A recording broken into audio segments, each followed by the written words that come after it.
Muy bien, damos la bienvenida también a los que van a ver en algún momento desde sus dispositivos este video, van a escuchar esta reflexión, que la palabra que demos hoy te pueda servir también para tu vida. Muy bien, yo al tema de hoy, a la reflexión de hoy, le puse por nombre no apto para indecisos. Porque lo que Dios tiene para nosotros requiere decisión. Y quiero respaldar esto con una lectura en la palabra de Dios. Jueces, que la vamos a proyectar, esa lectura, Jueces capítulo 4, empezando el verso 1, lo voy a leer de la Nueva Traducción Viviente, dice, después vamos a saltar, vamos a leer de 4, del 1 al 7, después el verso 23 y después el capítulo 5, verso 15, para no leer un párrafo tan largo y extraer las ideas principales. Dice, estamos en la época de los jueces, un periodo donde el pueblo de Israel se alejó de Dios, estaba sojuzgado por naciones enemigas y se levantaban jueces como caudillos, como aquellos que impartían justicia y a través de ellos Dios los rescataba de su situación. Dice, muerto Ahod, los israelitas, que era uno de los jueces, volvieron a hacer lo malo a los ojos del Señor, como tantas veces. Entonces el Señor los entregó a Jabín, un rey cananeo de Azor. El comandante de su ejército era Sísara, que vivía, en su lugar, que tenía 900 carros de guerra hechos de hierro. Esta gente manejaba el hierro y marcaba una diferencia con el pueblo de Israel que no. Y este oprimió a los israelitas sin piedad durante 20 años hasta que el pueblo de Israel clamó al Señor por ayuda. Débora, la esposa de Lapidot, era una profetisa que en ese tiempo juzgaba a Israel. Es decir, Dios le daba palabra específica a ella para que le impartiera al pueblo. Solía sentarse bajo la palmera de Débora, que llevaba su nombre, entre Ramá y Betel, en la zona montañosa de Efraín, y los israelitas acudían a ella para que los juzgara. Un día Débora mandó a buscar a Barak, y dice que vivía en Cedes, en el territorio de Neftalí, y le dijo, Señor, Dios de Israel, el Señor, Dios de Israel, te ordena, le dice Débora a Barak, a su general, reúne en el monte Tabor a 10.000 guerreros de las tribus de Neftalí, de Zabulón, que eran unas de las tribus de Israel, y yo haré que Sísara, el comandante del ejército de Jabín, el ejército enemigo, vaya al río Sison junto con sus carros de guerra y sus guerreros, y allí te daré la victoria sobre él. El verso 23 dice, por lo tanto, ese día Israel vio a Dios derrotar a Jabín, el rey cananeo. Y en el capítulo 5, el verso 15 dice, los príncipes de Isaacar estuvieron con Débora y Barak. Siguieron a Barak a toda prisa hasta el valle. Pero en la tribu de Rubén hubo una gran indecisión. Bien, esta lectura nos describe un momento importante de crisis, de opresión que el pueblo de Israel experimentaba, pero no porque Dios fuera malo, sino porque ellos se alejaron. Empieza el texto diciendo, los israelitas volvieron a hacer lo malo.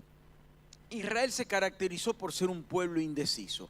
Había momentos donde seguían a Dios fielmente, pero había momentos donde se bandeaban y se iban en cualquiera. Era como valles y picos, ¿no? Momentos donde buscaban a Dios desesperadamente, como ahora que estaban en crisis, y después se olvidaban. O sea, iban de un lado para el otro, vieron como un péndulo, momentos de gran espiritualidad, momentos de gran carnalidad, momentos de gran búsqueda de Dios, momentos de un olvido total de Dios, y así fluctuaban, iban y venían, que es el perfil de alguien que no se termina de decidir por un camino, van y vienen. Y esta fluctuación fue uno de los grandes problemas que el pueblo de Israel tuvo. Y refleja un poco, en realidad, la realidad del ser humano, ¿no es cierto? Porque cuántas veces en nuestra vida arrancamos el año. Yo siempre digo que somos marxistas, pero no de Marx, no de Karl Marx, sino de marzo. Los marzos nos comprometemos, voy a arrancar con el gimnasio. ¿Quién se compromete a arrancar con el gimnasio en marzo? Y en abril empieza ya a decir, bueno, tampoco es necesario que vaya todos los días, tampoco todas las semanas. Y ya en julio dice, bueno, un mes que no vaya, no pasa nada. tiene tantos trimestres el año que me tome uno de licencia, no pasa. Y bueno, y a veces arrancamos con tantos compromisos y idas y vueltas, ¿no? Momentos donde estamos allá arriba, momentos donde decaemos, ¿eh? Indecisiones, fluctuaciones tan comunes entre nosotros. En una de sus tantas fluctuaciones, el pueblo de Israel estaba frente a los sacerdotes enemigos y con el profeta Elías, y les dice, el profeta Eliseo, le dice, ¿por qué? Le hace esta pregunta, ¿por qué claudican entre dos pensamientos? Hoy están allá, hoy buscan a Dios, hoy tocan el cielo con las manos, mañana están totalmente separados de Él. Esto caracterizó al pueblo y, como decía hoy, caracteriza el dudar, el estar fluctuando entre dos ideas, entre dos decisiones. Hoy voy para allá, mañana voy para allá. Lo que pasa es que hay momentos de la vida donde tenemos que decidir. Hay decisiones intrascendentes. Por ejemplo, me tendría que haber puesto, hoy hizo frío, me tendría que haber puesto un suéter más grueso. O me tendría que haber traído abrigo. Bueno, y no me traje. Elegí el fino y tenía que poner el grueso. Bueno, no es. O un par de medias. Me puse este y era el otro. Bueno, no son decisiones que afectan, que tienen peso, pero hay decisiones que sí. Es como cuando uno va por la ruta y de golpe el camino se bifurca. Izquierda y derecha. Uno no puede seguir derecho porque no hay camino. Tiene que optar, tiene que decidir. ¿Y para dónde voy a ir? Porque esa decisión sí es importante, porque no es lo mismo que termine en el mar que termine en medio de la montaña. Tengo que decidir el camino que voy a recorrer. Y este fue un gran problema. Israel fue un pueblo indeciso y que refleja muchas veces la indecisión de los seres humanos y también la de la iglesia. Porque durante los primeros 300 años de la iglesia no había fluctuación, no había indecisión, porque o eras cristiano o no lo eras, porque el serlo te podía llevar a perder tu vida. Entonces no había cristianos nominales, como un mero formalismo. Estaba el cristiano que se jugaba como tal o el que se identificaba contrario, pero no estaba el indefinido, el nominal. Después que el cristianismo se formaliza, se oficializa y empieza a ser como una moda, empezó el cristianismo liviano, el cristianismo sin compromiso, como un estatus social. Sí, yo soy cristiano, sí, yo creo en Dios. Y eso ha llevado a tantos cristianos que dicen ser lo que realmente no son. La indecisión nos toca transversalmente a todos. Pero avanzamos un poquito más en la lectura y dice, imagínense la realidad, que el pueblo de Israel, los guerreros, los hombres que tomaban decisiones en sus hogares, hacen cola para ir a hablar, dice, y los israelitas acudían a Débora, una mujer, a ella, para que lo juzgara. Y antes dice que una profetisa que en ese tiempo juzgaba a Israel. Si alguno cree que Dios es machista, yo quiero decirte que unos 3.500 años que surgieran formalmente los movimientos feministas, Dios elige a una mujer para guiar a toda una nación. Donde había hombres, donde había guerreros, donde un pueblo de miles y miles de judíos, en una sociedad oriental, que donde por sí el machismo estaba instalado fuertemente, Dios elige, y no es que esta mujer se levanta sola, no es que tenía contactos y se puso. Dios le daba la palabra, Dios le daba la revelación. ¿Por qué una mujer? Pero el caso no es Dios, no es machista, no es heteropatriarcal, no es facho, no es todo lo que podemos decir de Dios. Sin embargo, Él elige a una mujer para liderar a su pueblo. ¿Qué tenía de particular esta mujer? Una mujer decidida. Se había jugado por su Dios y sabía que iba a haber prejuicios, sabía que iba a ser cuestionada, sabía el que no iba a faltar un comentario ahí fuera de lugar. Pero ahí estaba, y ahí estaba plantada, y no se automantenía, sino que Dios la respaldaba. Por eso Dios no mira el sexo que tengas, no mira tu edad, no mira tus bienes, no mira tu billetera, no mira tu perfil en las redes, la cantidad de seguidores, tu protagonismo, tus fans. Él mira tu corazón, mira si estás dispuesto a jugarte por Él o no. Y esta mujer lo estaba, y allí Dios la levantó. Y no solo eso, sino que como leímos, le dio una tremenda victoria. Es más, ella le dice a su general, porque le dice que fuera solo, y dice, no, si vos no venís conmigo, yo no voy. Eso no lo leímos. Y ella le dice, mirá que se va a decir que la victoria fue de una mujer. Sí, está bien. Entonces ya sabe, ¿hasta qué punto tenía respaldo que el mismo general dice, no me interesa, quiero que vengas conmigo? Qué lugar tremendo tenía esta mujer. Y saben, Dios también salvó a la nación del pueblo de Israel a través de la reina Esther, una mujer judía.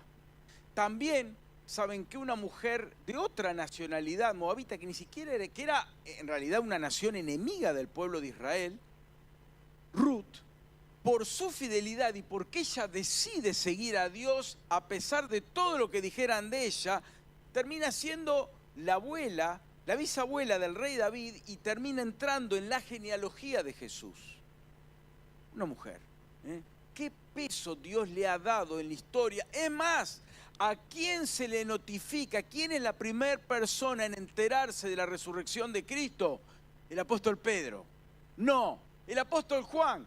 Tampoco. El apóstol Pablo, menos. Ni siquiera era un seguidor de Cristo en aquel entonces. Fue una mujer, María Magdalena, y después también las demás mujeres que la acompañaban. Dios, la noticia que dividiría el mundo en dos, la más grande de toda la historia, es dada en primer lugar a una mujer, porque los discípulos no estaban cuando debían estar, y fue dada a una mujer. Esa es una cuestión puramente nuestra. Dios busca corazones decididos, independientemente de los cromosomas que tenga en su célula, el X o el Y, no le importa a Dios. Dios busca corazones decididos, no le importa la edad, no le importa el pasar económico, no le importa eso. Busca corazones dispuestos. Por eso cuando te preguntábamos hoy, ¿cuáles son tus capacidades? Si estás dispuesta a ponerlas para Dios, Dios te va a usar si estás decidido. Así que qué tremendo, Dios miró el corazón de ella. Es más, otro ejemplo que me viene a la mente, cómo entra el mensaje de Cristo, cómo entra la fe cristiana a una nación archienemiga del pueblo de Israel como era Samaria, los samaritanos, a través de una mujer. Dios usa, ve que esa mujer dentro que tenía un historial que no era nada recomendable, sin embargo él no mira su historial, ve que está decidida a ir a compartir lo que descubrió. Y ahí la manda, y es ella la que abre la puerta para que después Jesús con sus discípulos puedan entrar a esta nación que una vez más, donde Jesús ve corazones decididos, va y no le importa que eran los archienemigos de toda la vida, no les importa, Jesús busca corazones decididos. Bien, avanzamos un poquito más. Dios requiere personas dispuestas a involucrarse. Dios busca y requiere personas dispuestas a involucrarse.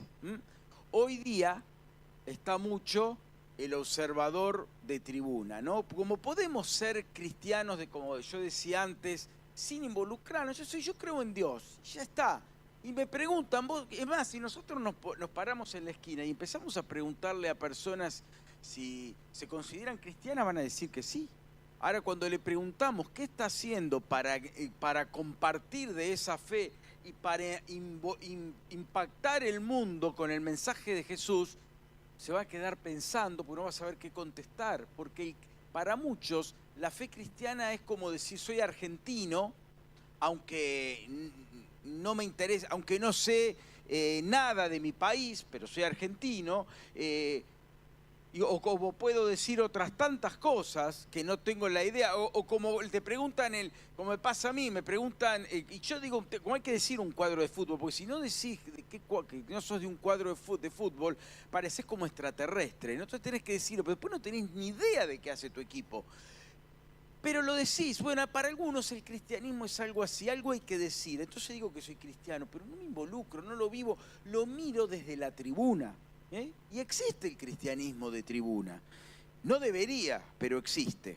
En Mateo 9:9 dice que al irse de allí, Jesús vio a un hombre llamado Mateo, sentado a la mesa de recaudación de impuestos. Sígueme, le dijo Jesús. Y Mateo se levantó y lo siguió.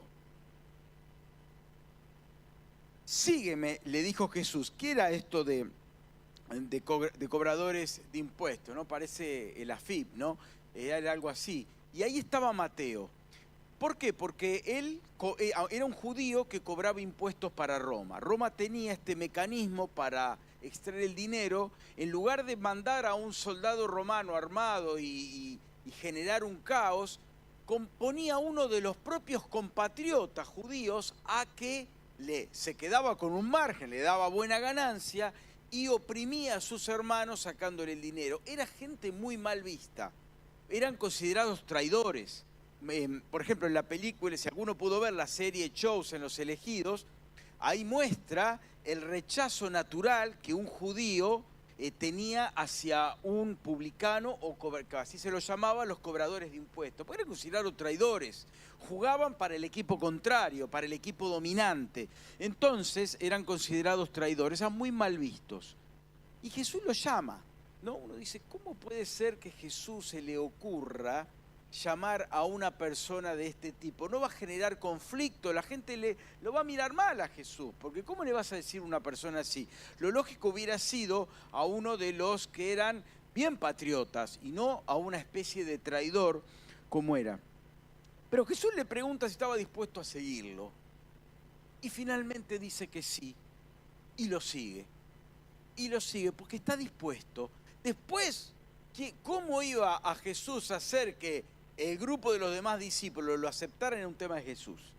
Pero él lo que buscaba era un corazón decidido.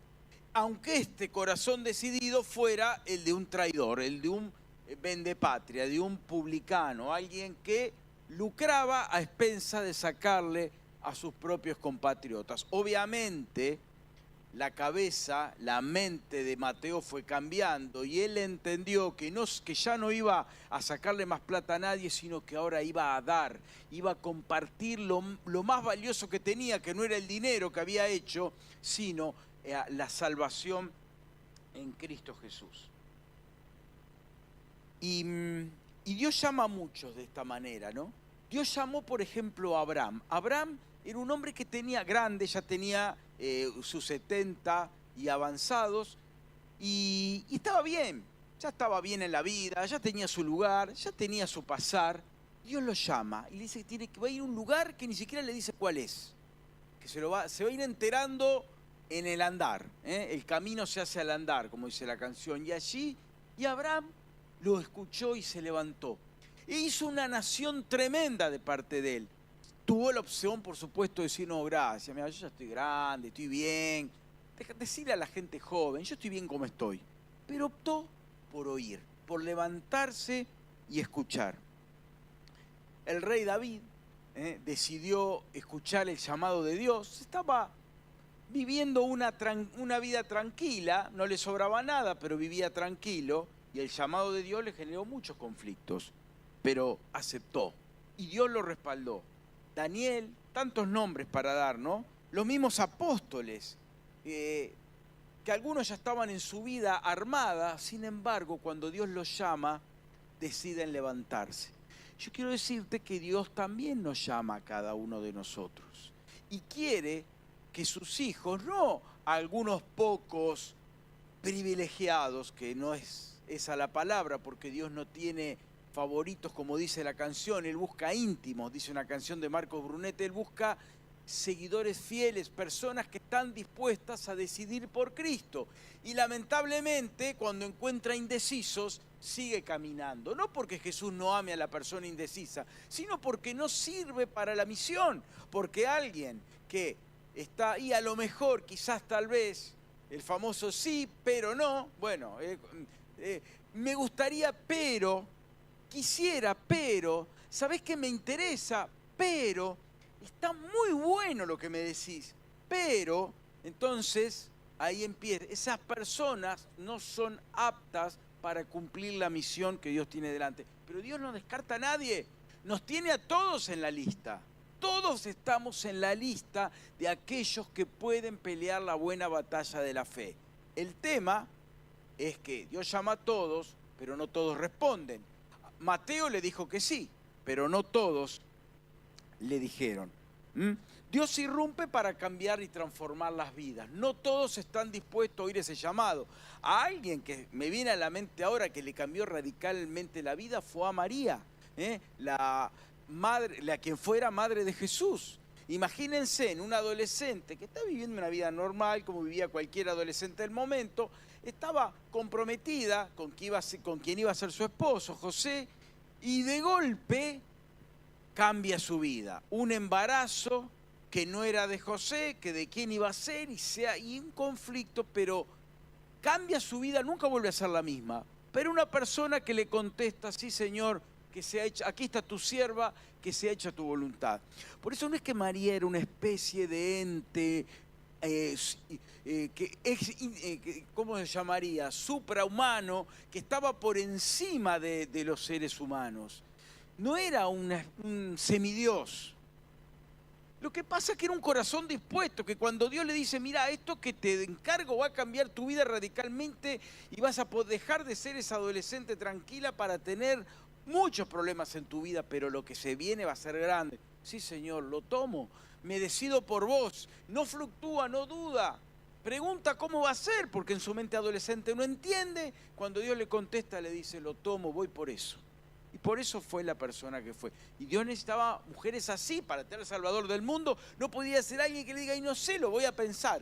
No servía esa mujer, tenía que ser una mujer decidida, como Débora. Y como lo fue, el Señor la usó. Y María necesitaba a su lado un hombre decidido. Y cuando Dios se revela y le cuenta, le dice, voy por eso también. Y ocupa su lugar, el lugar que tenía que tener, que no era el padre biológico. Y él lo asume, José. Y por eso era un matrimonio especial. Por eso pudo ser, porque aceptaron y no dudaron a la hora de que fueron llamados. Pero en el proyecto de Dios no hay lugar para indecisos. Leímos en el 5:15 un poco el epílogo de esta historia, porque ¿qué pasa? Van muchos a enfrentar, porque el enemigo, como siempre que Dios usó al pueblo de Israel, lo usó en inferioridad de condiciones. Siempre el enemigo era más grande. Siempre lo que tenían que hacer era imposible hacerlo en las fuerzas humanas. Siempre el enemigo era notablemente superior en fuerzas que el propio pueblo de Israel. Y este no fue la excepción. El enemigo lo superaba ampliamente. Y no todos fueron. Algunos, como caso, dice el 15, los príncipes, o sea, el liderazgo, los responsables de la tribu de Isaacar, que era una de las de Israel, estuvieron con Débora y Barak. Ellos dijeron, mira, vamos, no sé cómo vamos a hacer para enfrentar a este enemigo, pero vamos, te seguimos. Vos andá que nosotros vamos atrás y no dudamos. Siguieron a Barak a toda prisa, dijeron, vos guianos al general y nosotros te seguimos.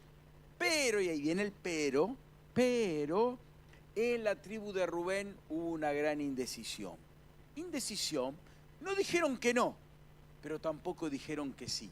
Porque cuando uno dice que no voy a ir, ya sabes que no cuentan con vos. Para llevarlo a un lenguaje popular, mandó un WhatsApp Débora con su general Barak a todas las tribus. Y algunos le ponían voy y como es la tribu de Rubén contesta con el dedito, así, el corazoncito. El dedito puede ser me doy por enterado pero no voy, puede ser está bueno pero estoy complicado o lo voy a pensar, y el corazoncito es amo lo que haces, pero, ¿no? Entonces eso nos da esos emojis, nos dan una linda oportunidad para dar una respuesta que es un ni. No dice que no voy a ir, pero tampoco dice que voy a ir. Si alguien me dice algo, mira, yo solo te puse el dedito. No, eso no quiere decir que iba a ir, ¿no? Y entonces, a veces, ¿con qué le contestaron? Con el dedito y el corazoncito. Pero no fueron. Ahora fíjense lo que dice, hubo una gran indecisión, pero a lo mejor tenían ganas de. Algunos dijo, che, está bueno esto de liberarnos de esta opresión que tenemos acá. Lo que pasa es que somos tan pocos, se ven tan agresivos, viste que tienen carros de hierro, es gente muy violenta. Y bueno, viste, a lo mejor otros vayan, yo no sé, nosotros estamos, aparte estamos tan cansados, está tan difícil, una semana de loco en el laburo. Así que, no sé, indecisiones.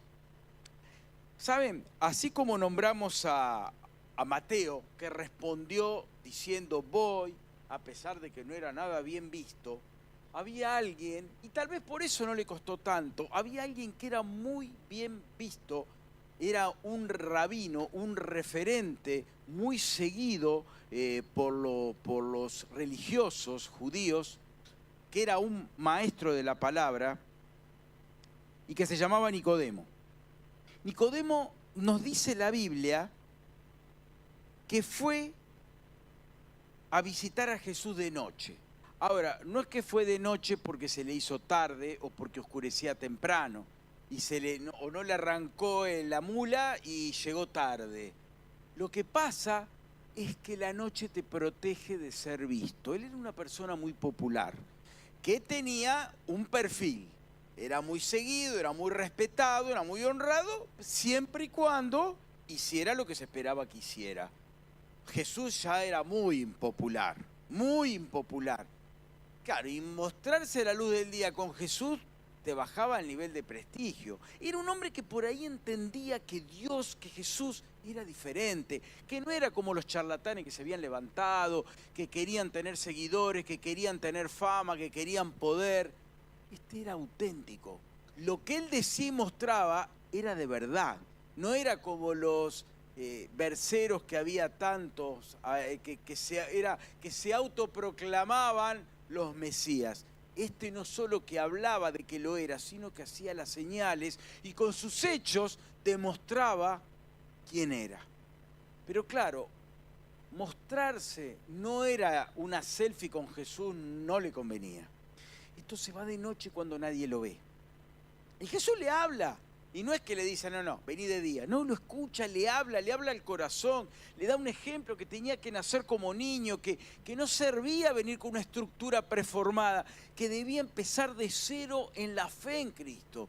Claro, lo que le dice Jesús es muy demandante, muy demandante. Y él fue uno de los tantos que estaba de acuerdo con Jesús, pero había un costo muy alto para pagar.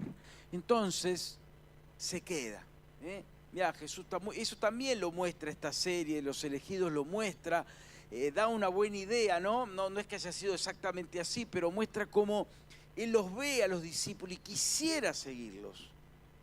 Es un sí, pero, es el dedito, es el corazoncito, mirá, estoy re de acuerdo con lo que haces. Lo que pasa es que ponete en mi lugar. ¿Cómo le digo a esta gente? ¿Cómo van a decir que el rabino Nicodemo se junta con Jesús? ¿Viste? Me van a sacar, voy a perder todo por lo que luché tantos años, las horas que invertí estudiando, el prestigio que tengo, el renombre que tengo, cómo me escuchan. En el Sanedrín mi palabra es escuchada y atendida y obedecida, que de golpe yo aparezco con Jesús, lo pierdo todo, de un plumazo borro todo. No puedo. Lo que pasa es que cada vez que queremos seguir a Jesús siempre hay un costo. Siempre. Aquí yo recuerdo de personas que por su fe, su familia les cortó el rostro. Y no es porque esto sea una secta donde aislamos a la familia, al contrario, decimos que esta es una familia espiritual donde queremos que todos puedan traer a quienes aman. Porque la fe es abierta para todos. Al contrario, nos promovemos que estén las familias. Pero como consideraron que era una traición a la fe de la familia, no vinieron, se bautizaron, no vino nadie, ¿no? Hubo un costo que afrontar. Y a veces con lágrimas decían, nadie va a venir. Y Nicodemo fue un futuro discípulo que no fue, el discípulo que no fue, el apóstol que no fue. Se quedó ahí, estuvo casi, pero no llegó. Fue un sí, pero no. Tal vez después, tal vez en otro momento, ya Dios dirá. Pero se le fue el tren, se le fue y ya no volvió a pasar. Jesús no iba a volver 30 años después.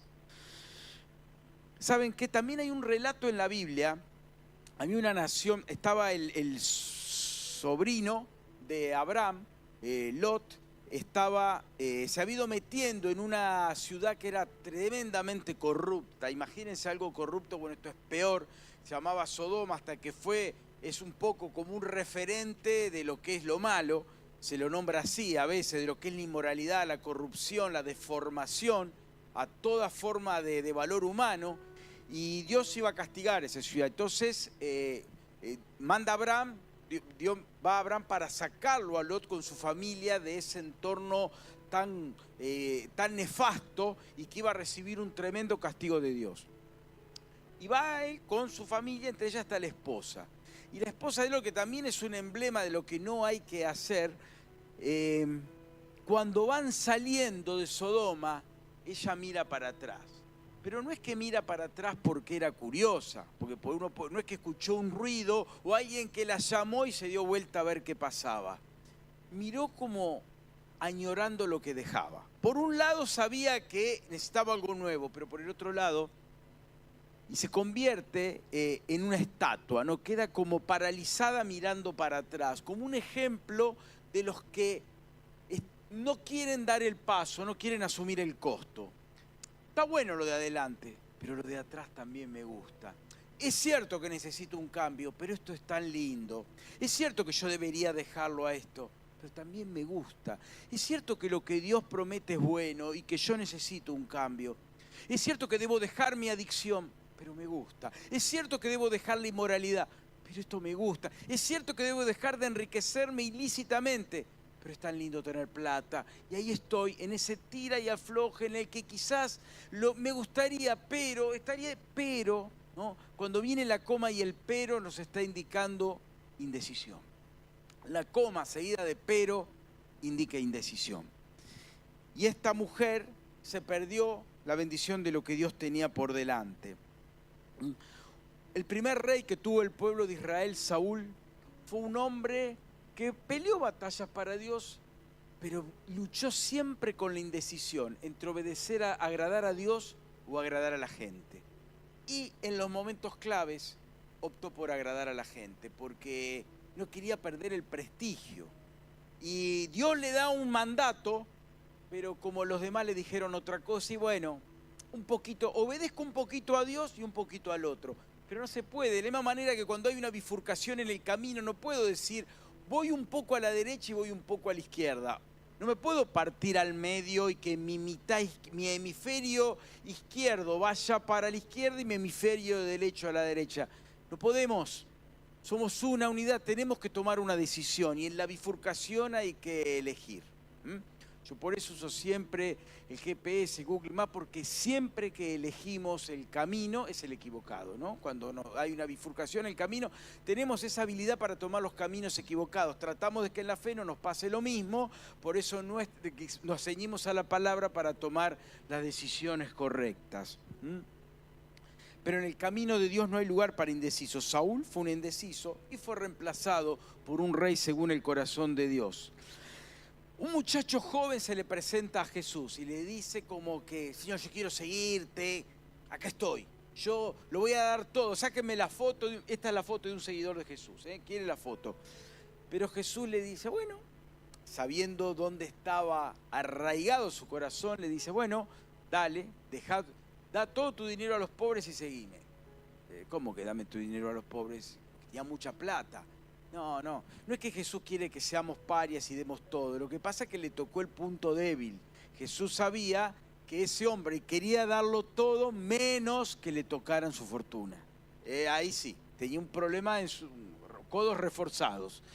No le sacabas un peso y ahí, bueno, y ese es un gran tema.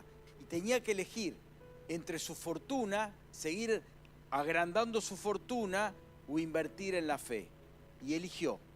Se volvió para atrás. No estaba dispuesto, era un indeciso. Y tenemos el prototipo de la indecisión también con uno de los seguidores de Jesús, uno de sus 12, que fue Judas.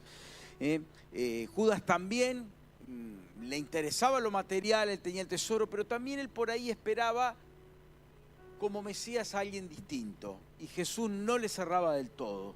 Y a la hora de decidir, cambia su fe por dinero. y decide, y la decisión, y después se da cuenta de lo horrible que había decidido, pero ya era tarde, y es más, termina con su vida un triste final. Siempre que hay indecisión hay conflicto de intereses. Por un lado quiero esto, pero por el otro quiero esto. Si no hay conflicto, no me cuesta decidir. Cuando yo estoy de acuerdo que esto es lo mejor, no hay problema. El problema es cuando hay dos polos opuestos que me atraen a la vez. Conflicto de intereses. En Lucas 9:62 dice, Jesús le respondió, y esto tiene que ver un poco con lo que hablamos de la mujer de Lot, ¿no? Nadie que mira atrás después de poner la mano en el arado es apto para el reino de Dios. Nadie que mire atrás después de poner la mano en el arado es apto para el reino de Dios. Hoy día no vemos nada de esa manualidad, pero un pueblo agrícola lo entendía. Y el arado era para hacer el surco, ¿no? Que tenía que hacer, arar la tierra, hacer esos surcos donde iría la semilla. Si uno iba mirando para atrás, quedaba así el surco, ¿no? Por ahí arrancaba para allá, después volvía para ahí. Había que mirar hacia adelante, no podía haber distracciones, porque si no, el fruto, imagínense que se juntan los dos surcos, eso es un desastre.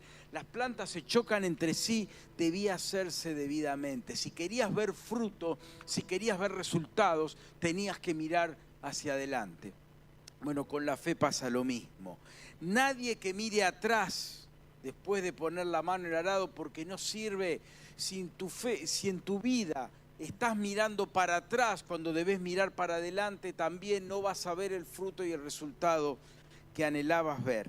Nadie que mire atrás después de poner la mano en el arado es apto para el reino de Dios. A la hora de cumplir el llamado de Dios, ¿para dónde mirás? Mirando para atrás, añorando lo que tenés que dejar. Sí, yo sé que tengo que dejar esto, pero me gusta, me cuesta. Y ahí estoy, como les decía Elías, van cavilando, van dudando, van entre dos pensamientos, entre que izquierda y derecha, defínanse, juéguensela por una de las dos, por el sí o por el no. También Josué confronta al pueblo y le dice, tienen que decidir si van a seguir al Dios verdadero o a los dioses de esas naciones paganas. Decidan, pero no se puede seguir a los dos. No se puede seguir a Dios y a los ídolos a la vez. Son cosas mutuamente excluyentes. Yo no puedo querer tener calor y frío a la vez. No puedo tener luz y oscuridad a la vez. No se puede, son mutuamente excluyentes. No puedo subir y bajar a la vez. No puedo entrar y salir a la vez. Son mutuamente excluyentes. Tengo que decidir por una de las dos opciones. Las dos no se puede. Y con esto pasa lo mismo. O la luz o las tinieblas, o Cristo o lo otro. Pero no puedo estar en el ni. Le dice Jesús en el Apocalipsis, está citado en la iglesia de la Odisea, porque eres tibio, ni frío ni caliente te voy a desechar. Porque el tibio es la combinación entre el frío y el calor, está en el medio, es el indefinido, es el que no va ni para allá ni para allá, se queda parado en el medio. Una vez cuando estaban remodelando la Panamericana, no estaba vieron que hay un punto cuando uno viene de Buenos Aires donde uno va, el ramal Pilar y el ramal Zárate Campana. Bueno, veníamos tomando mate y yo todavía recién casados con Lori, yo no estaba muy adaptado a ese cambio. Conclusión, me di cuenta medio tarde y frené en ese faro donde se cindia y paré a medio metro el auto, veníamos a 120, frené, clavé los frenos y frené justo donde se bifurca. No fui ni para derecha ni para izquierda, seguí derecho, pero no era opción. Estaba ahí un poste con la luz como indicando, decidite, ¿no? Bueno, a partir de ahí fui muy cuidadoso en agarrar para la derecha siempre, ¿no? Y no quedarme en el medio porque no era opción. O me iba para Pilar y pegaba la vuelta larga o agarraba para Zárate Campana. Pero no podía quedarme ahí en el medio. Hay que decidir. Entonces la pregunta es si vas a estar dispuesto a ponerte la camiseta de cristiano o vas a seguir el James Bond de la fe. Ay, que nadie se entere quién soy. Que otro año que logré que nadie se entere que soy cristiano, voy bien. Bueno, esa no es, se tienen que enterar quién sos. Ponete la camiseta que diga cuál es tu fe. Eso no quiere decir que a la hora de trabajar te pongas a leer la Biblia, lo que quiere decir es que tu fe se te tiene que notar. La fe cristiana no es un sentimiento ni una emoción. No es algo que lo siento en una efervescencia que me dura un rato. Es un estilo de vida. Es una decisión. No es una emoción. No es un sentimiento. Claro que como seres humanos tenemos emociones y sentimientos creados por Dios. Pero si mi fe está solamente fundamentada en sentimientos y en emociones, vamos a ser como era el pueblo de Israel. Hoy para allá, mañana para allá. Cavilando entre dos pensamientos. Fluctuando o andando siempre por la colectora de la fe. Vieron que la colectora va muy cerca, nunca se aleja de la ruta principal, pero tampoco llega. Vos podés seguir por la colectora muchos kilómetros y la vas a tener siempre ahí cerquita. Cerca pero lejos. Lo suficientemente cerca para verla, pero lo suficientemente lejos para nunca ir por ella. Y hay que tomar. El tema es que de buenas a primeras a veces la colectora se te acaba. Vos me acuerdo, estábamos practicando manejo con Enzi, seguíamos por la colectora que es tranquila y de golpe se acabó. Sin cartel, sin nada, que dar la vuelta en U y volver.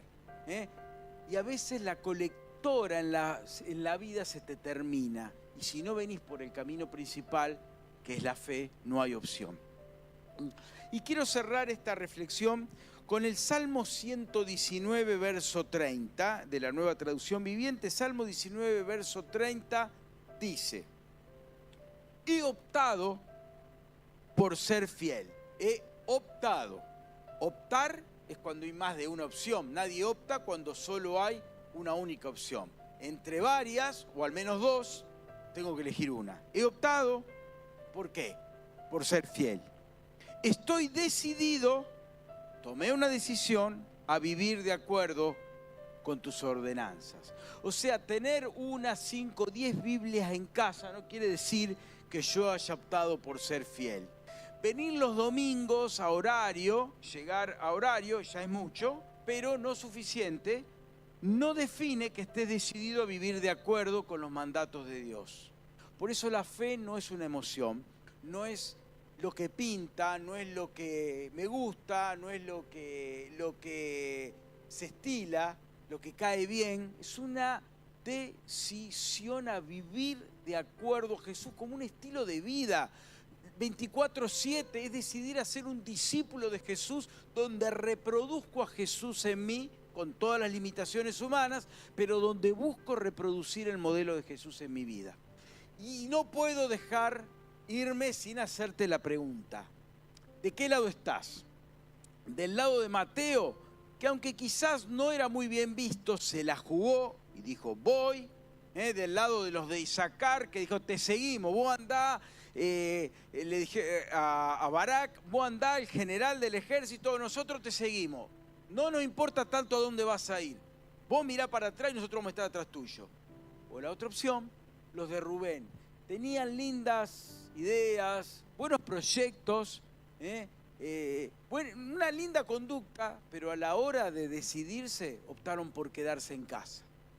No por salir, no preferir la tranquilidad del hogar y no los riesgos de la guerra. Preferían la esclavitud a la libertad.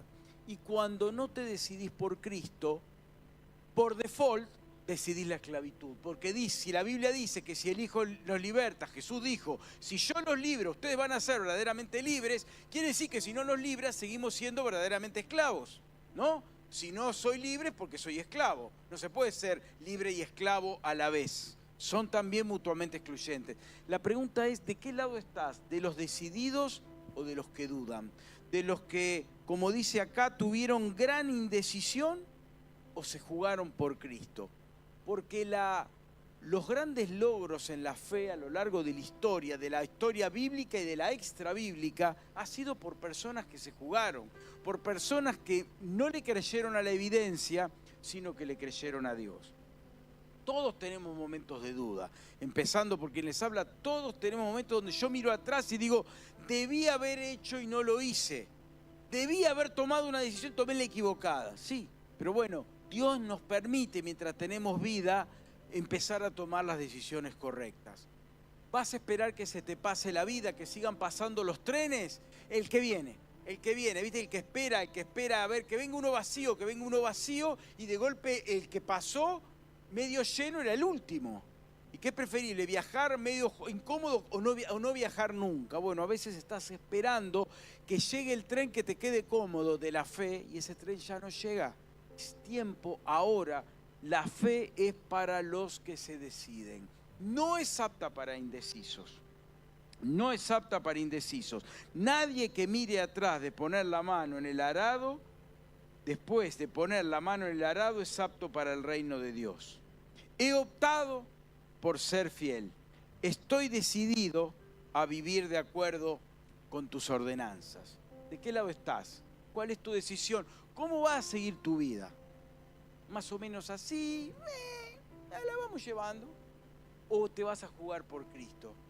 Alguien se tiene que jugar, si no la fe cristiana no se hace nada más que con buenas intenciones, buenas ideas o buenos proyectos. Claro que empieza con una intención, claro que empieza con una idea, pero eso tiene que ir acompañado de la acción necesariamente y de jugarse por Cristo y estar dispuesto a asumir el costo. ¿Estás dispuesto a asumir el costo? ¿Estás dispuesto a hacer un cambio radical en tu vida? ¿A decidir, a optar por seguir a Cristo? ¿O a la hora del arado miramos para atrás? Estaba lindo eso, me da pena dejarlo. La vida cristiana es para los que están dispuestos a jugársela, no por un ideal, no por un pastor, no por un líder, no por un rótulo, por una persona que es Jesucristo. Por el único que te tenés que jugar. Por los demás no, pero jugártela por la fe, por Cristo, por aquel que te amó hasta la muerte y muerte de cruz, como hoy recordábamos. Como hoy Leo nos hacía reflexionar. Por alguien que se jugó por nosotros, de la misma manera que él también en Getsemaní tuvo un momento ahí de cómo quisiera que esto pase de largo, pero dijo no, voy a tomar la opción correcta que es la cruz y fue para donde tenía que ir. Que te venga una duda puede ser, el tema es qué vas a hacer con ella, si vas a ignorar y seguir por el camino correcto o le vas a dar lugar. Yo te animo a que tomes la decisión correcta y decidas en esta hora decidir por Cristo.